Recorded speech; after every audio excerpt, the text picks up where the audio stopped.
अष्टांग आयुर्वेदिक महाविद्यालय द्वारा 17 और 18 दिसंबर को अंतर्राष्ट्रीय सेमिनार का आयोजन किया जा रहा है। सेमिनार की तैयारी और उसके विषय को लेकर हमारे संवाददाता प्रवीण सावंत ने सेमिनार की आयोजन समिति के पदाधिकारियों के साथ विशेष चर्चा की। आयुर्वेद से उपचार के प्रति लोगों का विश्वास बढ़ता जा रहा है।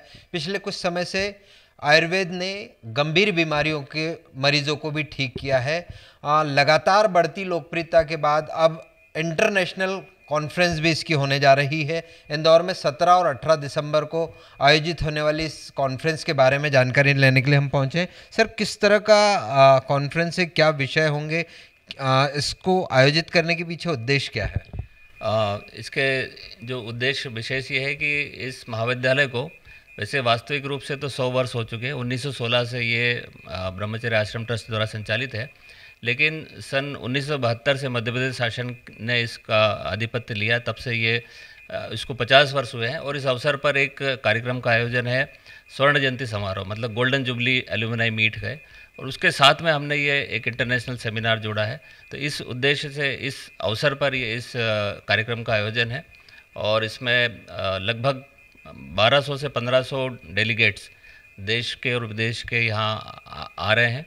और मूल रूप से आयुर्वेद के जो मौलिक सिद्धांत हैं, उन सिद्धांत का चिकित्सा में क्या उपयोगिता है, कैसे उपयोगिता होती है, उसके ऊपर लगभग 200 जो हैं वो रिसर्च पेपर यहाँ पर पढ़ने के लिए विभिन्न स्थानों से स्कॉलर्स आने वाले हैं। सर, अब देखते हैं कि कई बार जब कॉन्फ्रेंस होती है उसके अलग अलग विषय होते हैं, अलग अलग सब्जेक्ट पर बात रखी जाती है।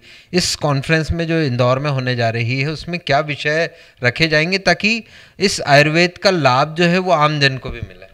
देखिए, सबसे पहला हमारा उद्देश्य ये है कि हमारी जो प्राचीन सनातन सभ्यता आयुर्वेद जो है उसको पूरे विश्व में कैसे प्रचार प्रसार किया जाए, इसी उद्देश्य को लेकर हम 17-18 दिसंबर को जो कार्यक्रम करे जा रहे हैं, हमने इसमें भारत के ही नहीं पूरे विश्व के जितने भी आयुर्वेद विशेषज्ञ उनको बुलाया है। इसमें हमने अमेरिका, कनाडा, ब्राज़ील, यूके, संयुक्त अरब अमीरात आदि के आयुर्वेद विशेषज्ञों को भी बुलाया है। और हम ये चाहते हैं कि वहाँ के आयुर्वेद को हम समझें और वो भी यहाँ से आयुर्वेद में जो सीख सकते हैं और यहाँ से आयुर्वेद को किस प्रकार हम भारत के बाहर पहुँचा सकते हैं, उस पर चर्चा की जाएगी। इसके अलावा हमने हिंदुस्तान के सभी स्टेट जितने भी हैं वहाँ से आयुर्वेद विशेषज्ञों को बुलाया है। वो विशेषज्ञ यहाँ पर आत्मनिर्भर भारत में आयुर्वेद की क्या उपयोगिता है इस पर बात करेंगे। और हम देखेंगे कि विभिन्न प्रकार के जो औषधीय पदार्थ जो जगह जगह पाए जाते हैं, जिनकी हमारे किसान खेती करते हैं, उनका आयुर्वेद फार्मेसियों तक किस प्रकार पहुंचाया जा सकता है, इस पर भी बात की जाएगी। इसके अलावा हम लोगों को कैसे स्वस्थ रहें, योगा के माध्यम से, प्राणायाम के माध्यम से, प्रकृति परीक्षण के माध्यम से। और इसके अलावा हम ये देख रहे हैं कि आयुर्वेद का प्रचार प्रसार दिनों दिन बढ़ता जा रहा है। आयुष मंत्रालय, भारत सरकार और आदरणीय प्रधानमंत्री जी भी इसके बारे में लगातार प्रयास कर रहे हैं। तो हमारा उद्देश्य यही है कि हम लोगों तक आयुर्वेद को किस प्रकार पहुँचाएँ आसानी से और लोग स्वस्थ रहें। इसके अलावा हमने यहाँ पर स्टॉल भी लगवाई हैं। स्टॉल में जो दवाइयाँ होती हैं आयुर्वेदिक, उन दवाइयों को आम जनता समझे, उनको प्रयोग में कैसे लाया जाए, और जो पूरे भारत के आयुर्वेद विशेषज्ञ जो आएंगे वो समझें कि किस बीमारियों में, गंभीर बीमारियों में किस दवाई को देना है, कितनी मात्रा में देना है, इसको समझें। और हम स्टॉल भी लगाए रहे हैं। इसके अलावा हम प्रेजेंटेशन भी कर रहे हैं, पेपर प्रेजेंटेशन, जिसमें आयुर्वेद के विषयों पर पोस्टर प्रेजेंटेशन किए जाएंगे। और इसके अलावा जितने भी अनुसंधान करता है पूरे भारत में वो आ रहे हैं, कृषि विशेषज्ञ आ रहे हैं, छात्र छात्राएँ, शिक्षक, और इसके अलावा जो पुरातन वैद्य हैं, वैद्य परंपरा जो हजारों वर्षों से चली जा रही है, उनको भी हमने बुलाया है और उनके अनुभव का भी यहाँ पे लाभ उठा पाएंगे।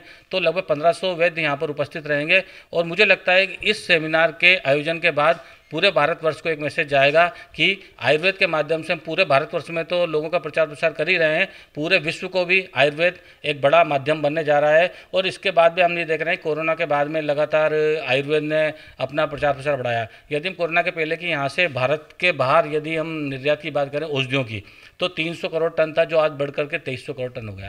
सर, हम देख रहे हैं कि लगातार इसकी लोकप्रियता बढ़ती जा रही, क्यों ऐसा? क्योंकि पहले इतनी लोकप्रिय नहीं थी आयुर्वेद पद्धति।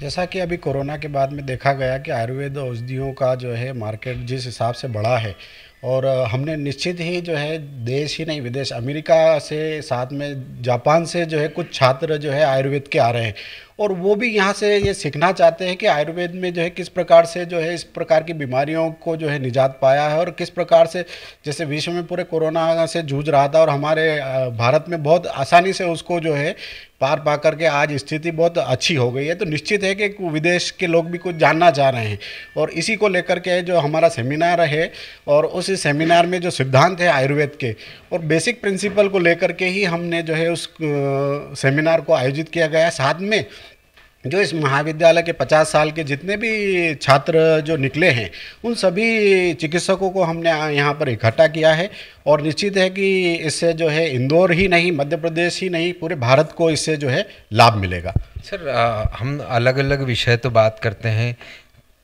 उपचार की अगर हम बात करें तो क्या वो असाध्य रोग भी जो है वो आयुर्वेद से साध्य हो सकता है? देखिए, जैसा आप शब्द यूज़ कर रहे हैं असाध्य, असाध्य का मतलब इनक्योरेबल होता है, तो वो तो किसी भी पैथी में वो उसका इलाज संभव नहीं होता है। औषधियाँ दूसरी पैथी में अवेलेबल नहीं है, उनके लिए हम लोग आयुर्वेद की जो चिकित्सा पद्धति बहुत कारगर है और इसलिए अधिक लोकप्रिय हो रही है। लोगों ने आजमाया है, लोग महसूस कर रहे हैं, न केवल प्रदेश में, पूरे देश में, बल्कि विश्व स्तर पर आयुर्वेद की औषधियों के प्रति लोगों का भरोसा बढ़ा है और इसलिए जागरूकता भी बढ़ी है। सर आप कैंसर जैसे विषय पर भी काम करते हैं, आयुर्वेद कैंसर पर कितना कारगर, आपने कितने लंबे समय से स्टडी भी कर रहे हैं इस पर? बिल्कुल, हम ये लगातार देख रहे हैं कि कैंसर के मरीजों की संख्या लगातार बढ़ती जा रही है। ऐसा इसलिए कि हमारा जो खान पान है, आहार-विहार है, दिनचर्या है, वो दूषित हो गई है। तो कैंसर के मरीजों का इलाज लगातार कीमोथेरेपी, रेडियोथेरेपी, ऑपरेशन के द्वारा किया जा रहा है, लेकिन अच्छे परिणाम सामने नहीं आ रहे हैं। बहुत सारे मरीज हमारे पास ऐसे आ रहे हैं जिनको ऑपरेशन हो चुका है या कीमो के बाद भी लगातार प्रॉब्लम बनी हुई है, जैसे बालों का उड़ना है, वजन का कम होना है, शरीर पर दाग पड़ जाना है, स्ट्रेस में आ जाता है पेशेंट, उसको भूख लगना बंद हो जाती है, मुँह में और पेट में छाले हो जाते हैं। ऐसी स्थिति में हम आयुर्वेद की दवाइयों का प्रयोग कर रहे हैं। आयुर्वेद में जो कैंसर को नाश करने वाली दवाइयाँ हैं, इम्यूनिटी को बढ़ाने वाली दवाइयाँ हैं, ऐसी दवाइयाँ भी हैं जो कैंसर को एक स्थान से दूसरे स्थान पर फैलने से रोकती हैं।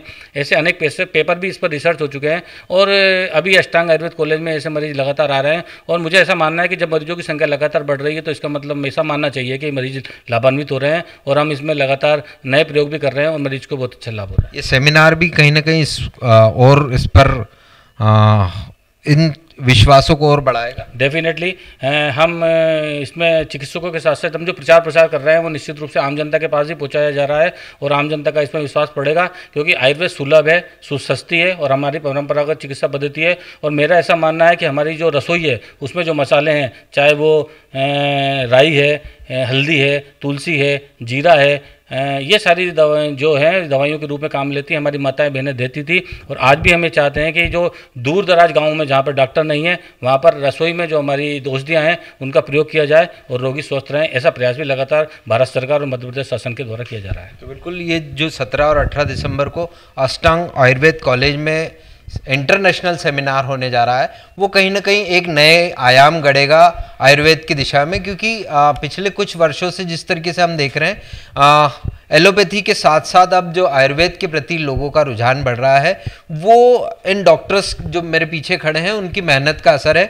उन्होंने अलग अलग ऐसी गंभीर बीमारियों में भी आयुर्वेद के माध्यम से उपचार खोजा है, जिसका परिणाम जो है वो बेहतर है।